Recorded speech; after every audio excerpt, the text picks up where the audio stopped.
can't go that way.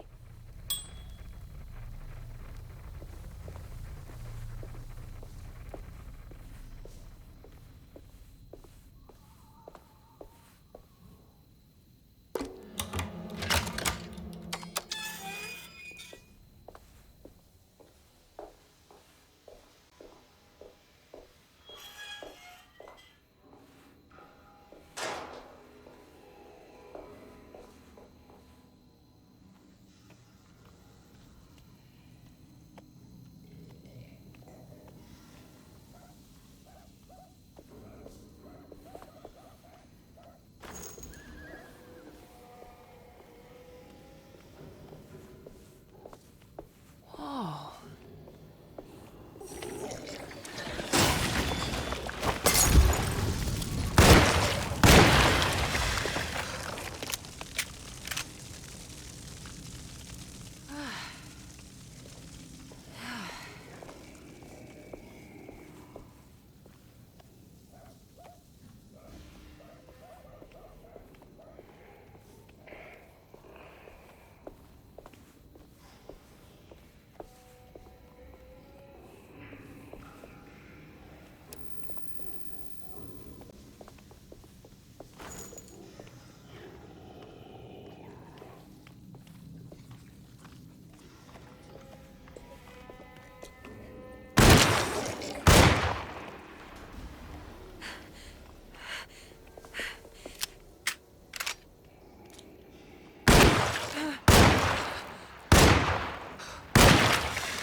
This must be Miss Jackson's place. Let's see if we can find out more about Jeremy's talisman.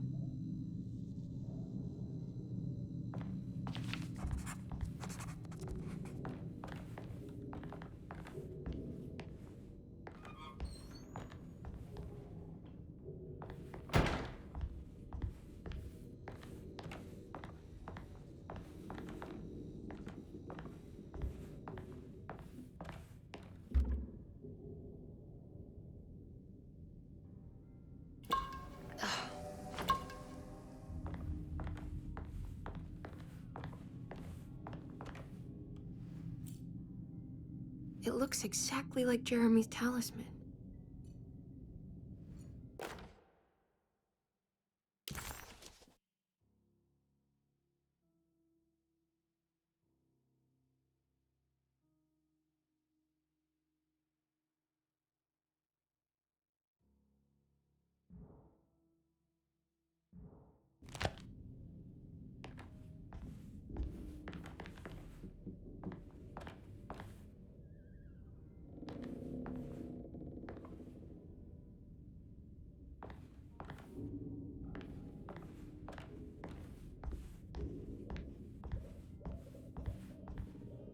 I think it's meant to hold the talisman.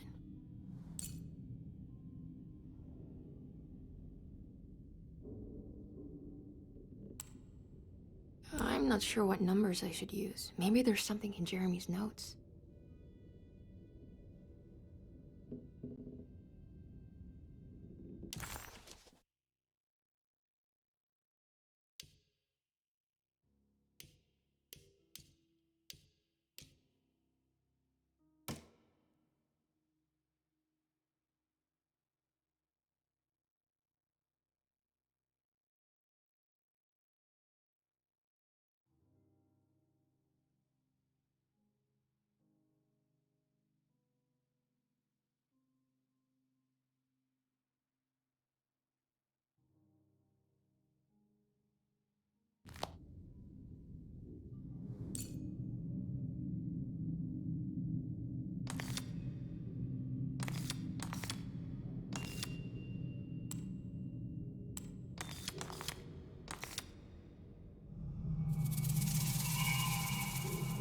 What's that picture in the glass?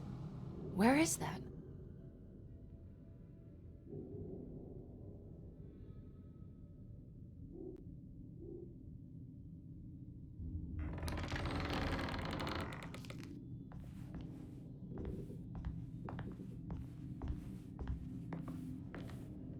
Good to see you again, Miss Hartwood.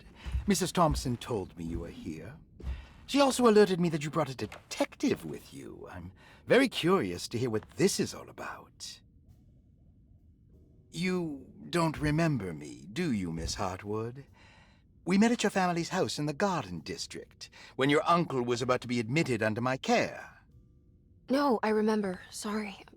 I'm not really feeling well. Oh, well, in that case, have a seat. Let me make you a drink. I don't seem to have made much of an impression on you. On the other hand, I can vividly recall you and your parents. Because of our cheerful disposition, I'm sure. You are far too intelligent to think that. You come from a joyless family, Miss Hartwood. The only amusement I took from my visit was discovering that the young lady's drink was an old-fashioned. Very astute. Is that supposed to make you seem attentive or intelligent? Whatever you prefer. Are you ready to tell me why you are here, Miss Hartwood? And why you brought a detective? I received a letter from my uncle. He seems certain that he was in danger here. If I find out you're treating him badly, I'll be taking him back with me to New Orleans. Really? Is he going to live with you in your tiny garçonniere? That would be a spectacular way to ratify your spinsterhood. Because you are well aware that your father would never let him back in his house. No, I have it. Maybe you can bring him back up north. You've been wanting to move back for quite a few years, haven't you? You always preferred your mother's side of the family. Jeremy is free to leave with you. I won't object. However, there is one problem, as you might have learned. He is, in fact, missing. Do you know where he could have gone? No, I'm afraid I don't. I have my staff looking for him. I'm sure he will show up eventually, especially if he learns that you are here. He is quite fond of you. What can you tell me about his condition? I never heard a proper diagnosis. What is your medical opinion of him? Well, let me think. He is an anxious man, depressed, even. He suffers from a perceived lack of order in his inner and outer life. He constantly complains about events not presenting themselves according to their divine nature. In the Dark Man? Hard to tell if it was ever anything specific. Jeremy uses the Dark Man as a psychological scapegoat to avoid facing the truth that he is in any way at fault. You don't think there can be any truth to the Dark Man's supernatural existence? Why would you ask that? Can we ever be sure? If the Dark Man is some sort of evil presence that is in possession of Jeremy? Well, I assure you, any evidence that you experience supporting that claim is purely delusional. Don't get caught up in mass hysteria, Miss Hartwood. You wouldn't want to take your uncle's place in this hospital, would you? I'll be leaving now, Doctor. I need to keep looking for my uncle. Do so, Miss Hartwood. I'll let you know if he shows up.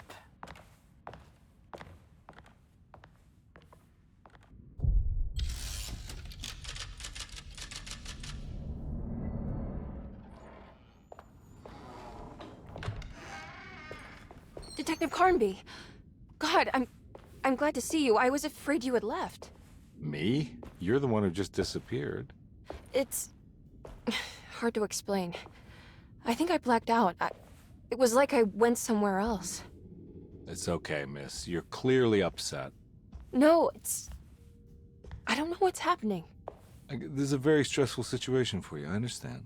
Ugh, no, you don't Just understand. take a deep breath. Why don't you sit down, smoke some of the Perique? If you want, I could even drive you back to New Orleans. I just want to have a talk with Dr. Gray first.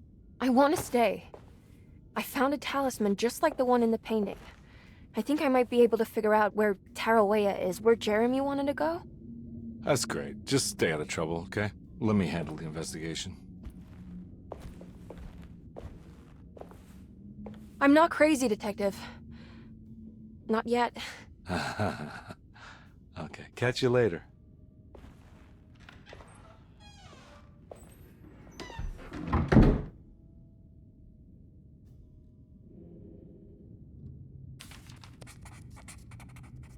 If a talisman like this can open up doors between the French Quarter and Derceto, then maybe Jeremy is hiding in some strange other world.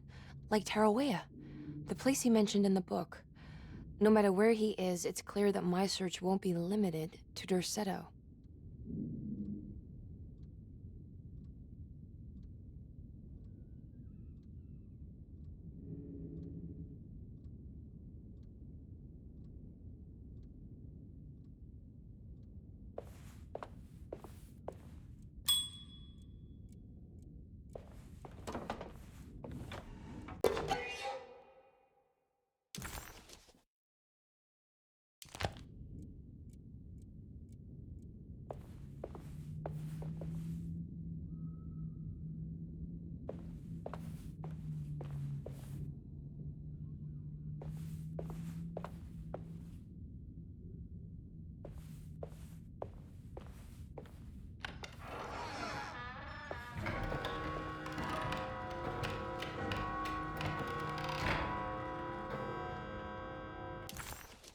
Dis-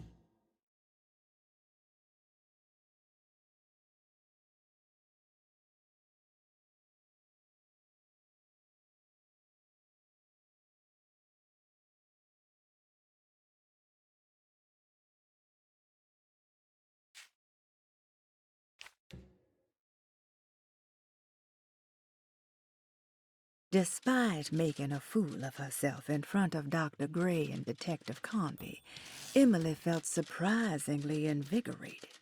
She felt absolutely sure that it was her manipulation of the talisman that had brought her back to Derceto. Jeremy mentioned 2 items in his commonplace book that somehow connected him to 2 more dreams, or whatever they should be called. If Jeremy had 2 more worlds open to him, then maybe he would hide there if he was scared. Or maybe he found a way to Tarawea, the place Jeremy so desperately wanted to visit. Excited to follow up on her clues, Emily set out to find the old clock and the boiler.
Good evening, Miss Hartwood.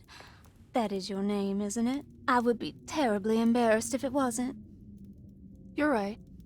Emily Hartwood, Jeremy's niece. Nice to meet you. Ruth Talon.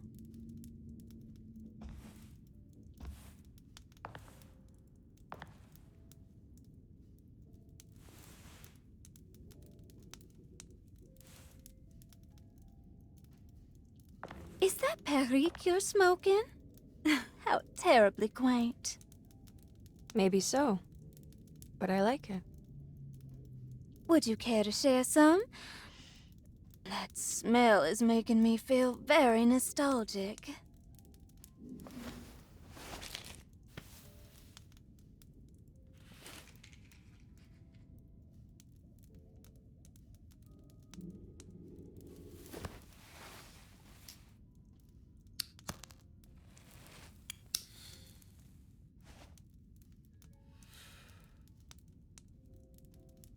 Is it all that you hope for?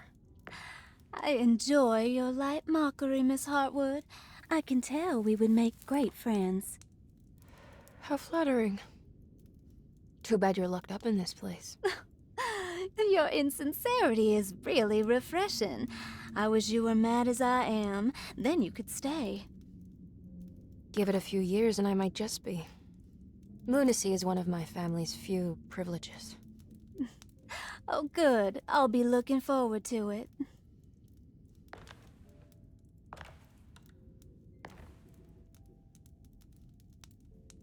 You don't know anything about what happened to Jeremy, do you? Everyone here is really strange, and it's hard to know what to make of anything you hear. Occasionally, it sounds quite exciting, though. Good versus evil and all that. I'm sorry, but I don't think I have anything useful to share. It doesn't matter. Thank you for the much-needed break. Bon voyage?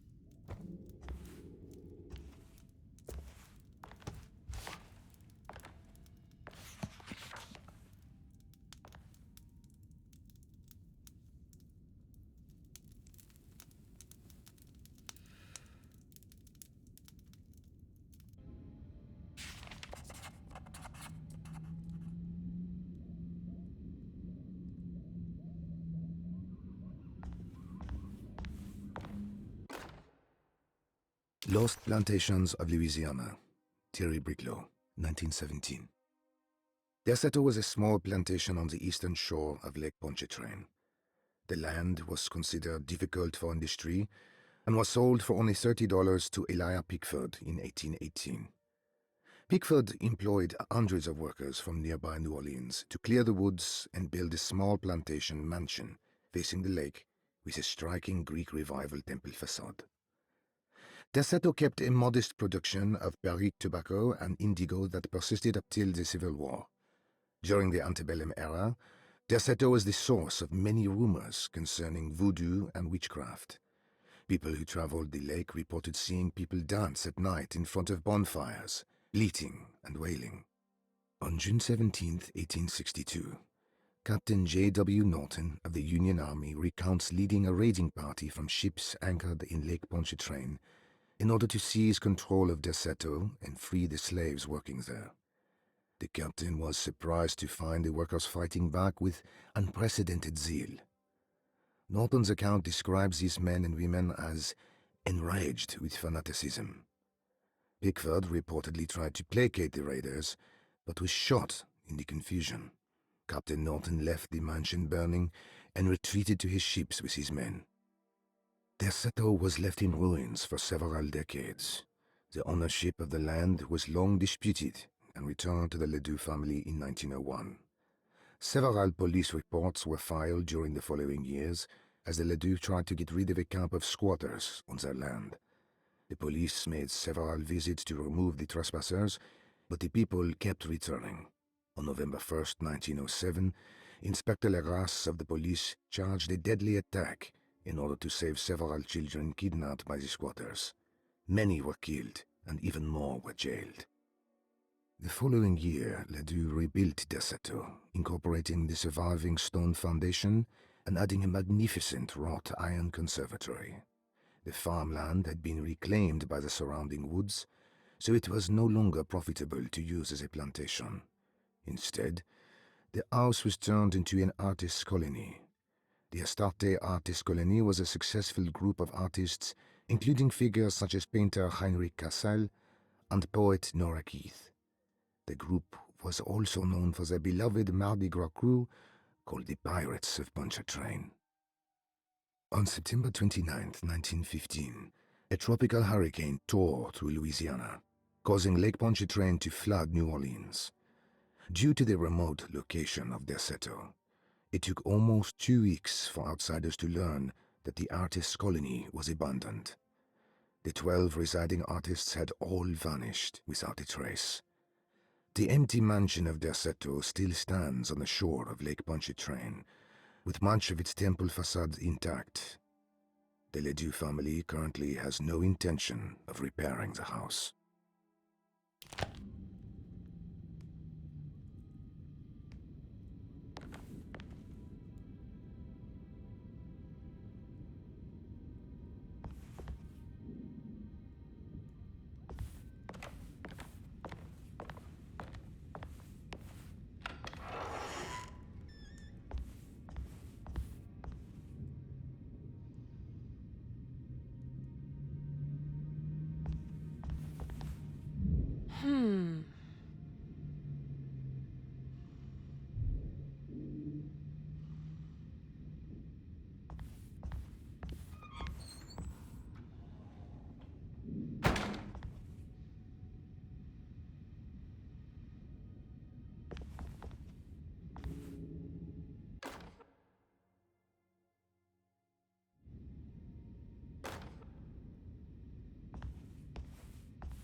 It's wet shut.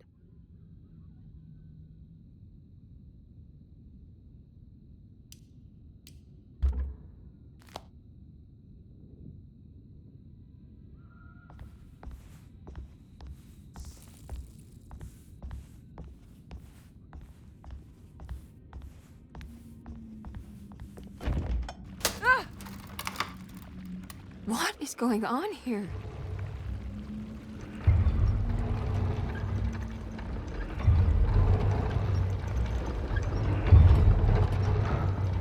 There's something missing.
Everything's back to normal.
Iawe saki nantet mwen, numprami saki nantet mwen, men le anjeni man yo beshena.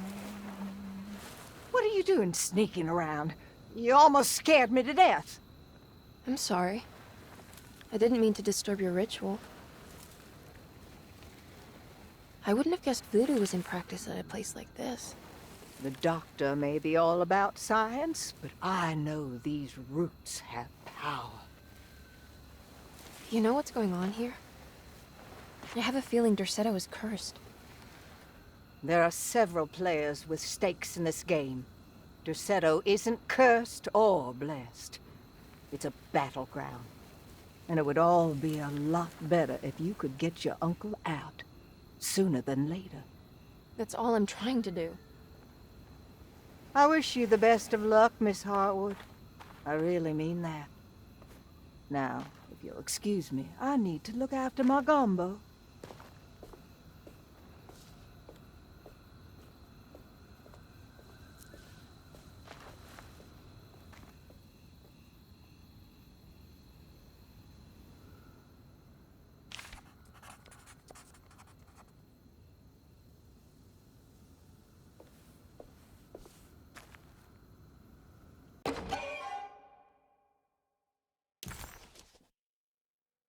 This can't be.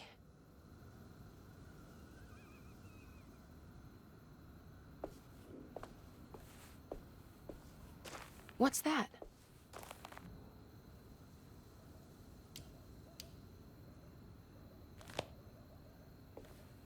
It's another piece of broken plate.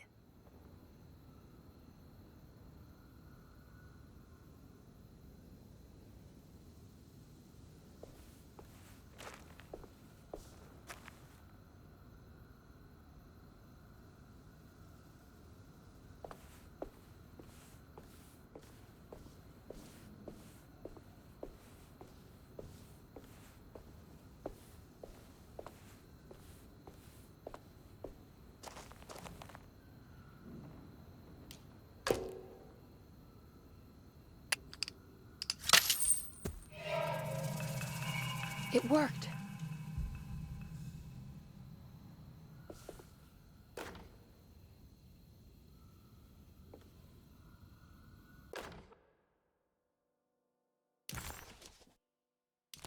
Ah, what's this?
There we go.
I need the key.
What's that stain? Looks like some kind of rot. You know, Mr. Waits, I saw a piece of the plate that Liza broke. I think she's been hiding them. She's not very good at it. She just chucked it into the little room with all the tools behind the boiler. I left it there. I didn't want to embarrass her by picking it up while she was looking. We went upstairs instead and played backgammon. I let her win, because she's so unhappy. The piece looked like the one on display in Cassandra's room. You know about that one already, right? Or is your eyesight really that fuzzy? I hope you don't feel bad about your glasses. You only look stupid when you squint. Maybe if you had more eyes, you would see these things. I wish you had all the eyes you needed. Your best and favorite guest, Grace.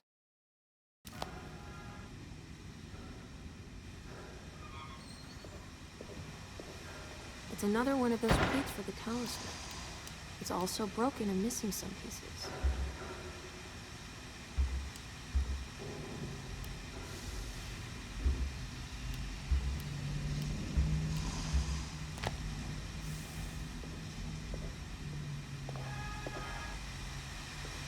There's something missing.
I need the key.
It's wet shut.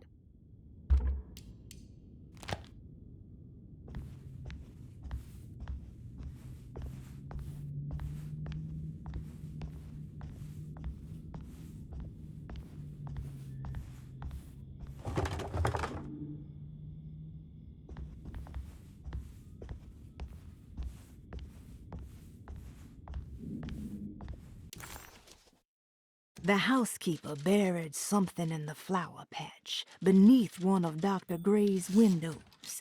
She was singing in some Creole language, performing a peculiar bourgeois voodoo ritual.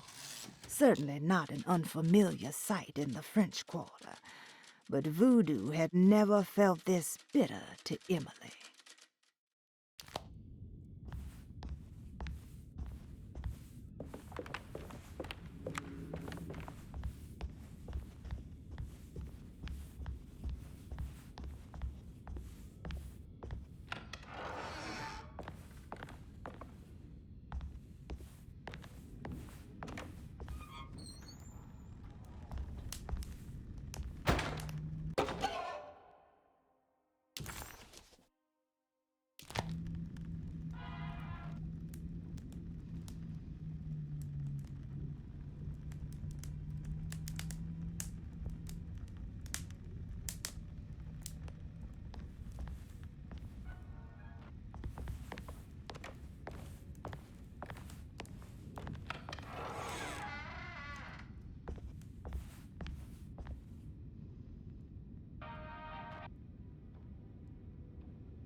Yeah.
This must be the clock mentioned in the Commonplace book.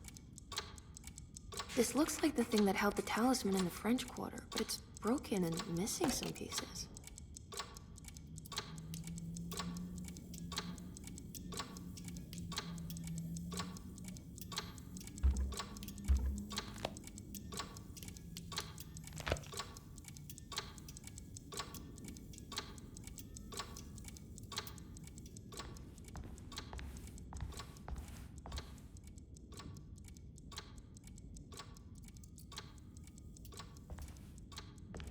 I need the key.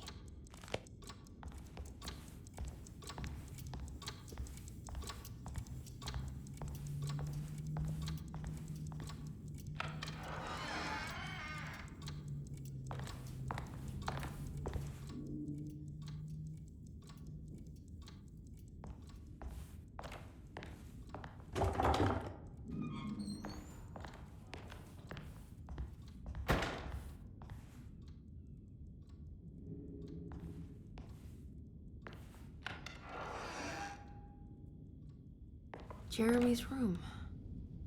All back to normal.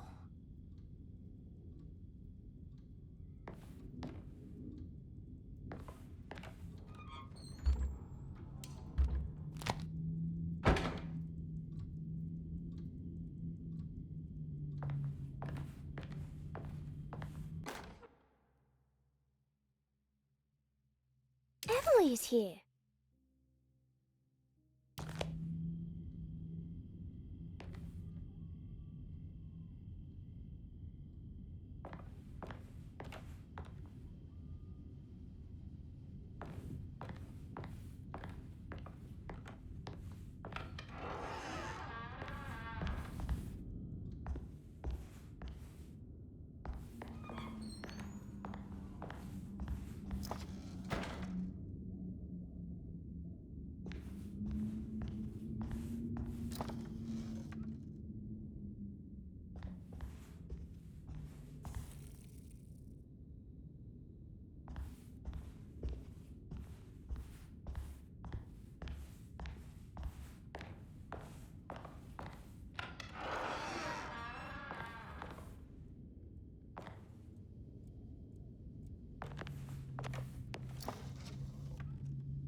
I need the key.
The old clock was an intricate machine with eccentric astronomic motifs, but nothing appeared particularly unusual to Emily. But then she discovered a large decorative plate that reminded her of Miss Jackson's ritual bench, where she had configured the talisman to open the door back to Deseto.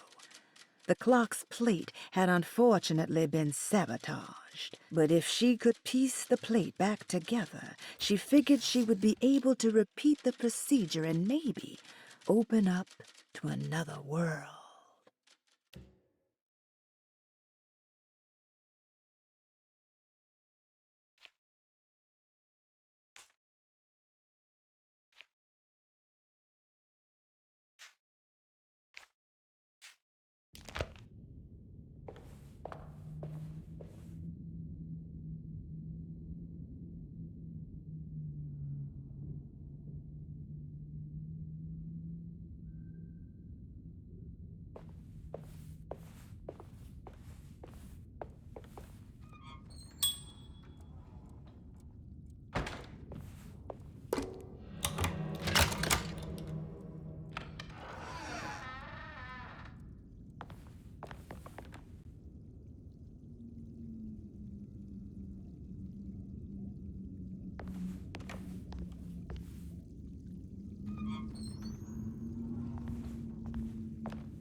Paul, you're right about the plates on the boiler and the clock. They have been sabotaged, and I think I know who did it. They have something to do with Jeremy's episodes and how he seems to disappear at night. Right now, it's important that you keep an eye out for any of the pieces. I want to find out if I can repair the plates. Let me know if you find any of them. Lottie. Tell Lottie to take a look at the well in the kitchen garden.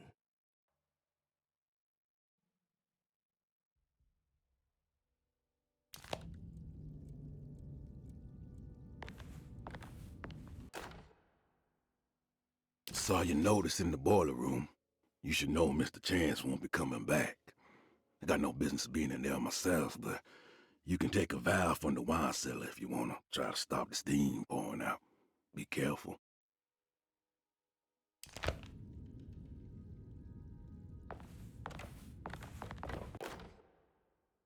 Dr. Elmore Lee Gray is Deseto's chief doctor.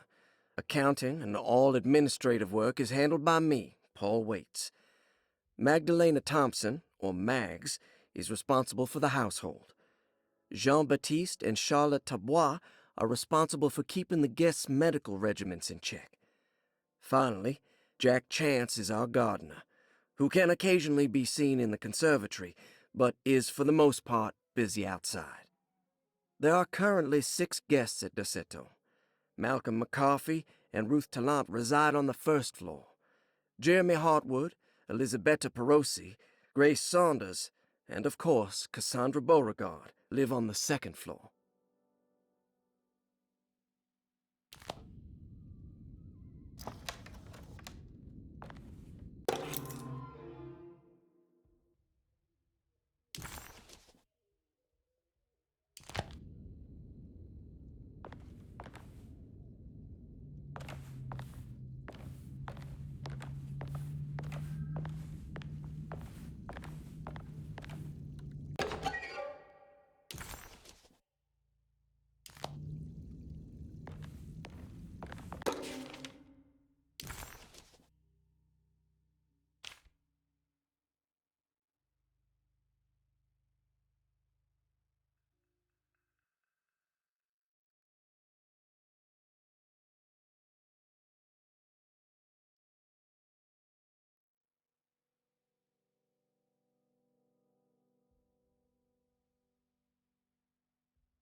Interesting. It's all the patient files except for Jeremy's. Looks sturdy. Doubt I'll be opening this.